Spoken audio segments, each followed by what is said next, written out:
ሰላም አለይኩም ወራህመቱላሂ ወበረካቱ ድና የተከበራችሁ የኡሙ ሙአዝ ቤቱ ቤተሰቦች እንዴት ናችሁ? ሰላም ናችሁ ወይ?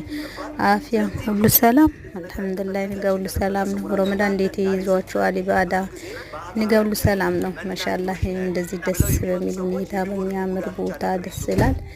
የስዊቱ ቪዛ ጣፋጩ በጣም ደስ ይላል። ቡናችን እና የገባችሁ ሰብስክራይብ ላይክ ያረጋችሁ አበረታቱን። በጣም እናመሰግናው።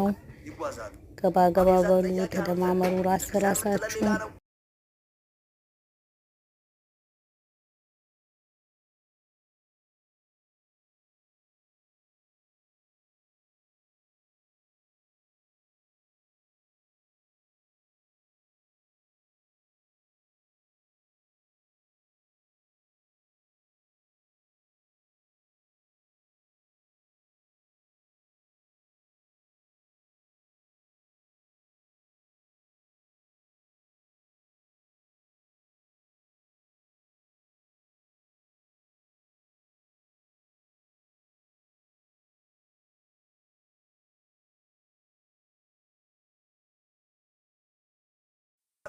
ደግሞ መስጊዱ በጣም ነው የሚያምረው። ማሻአላህ አላሁ መባረክ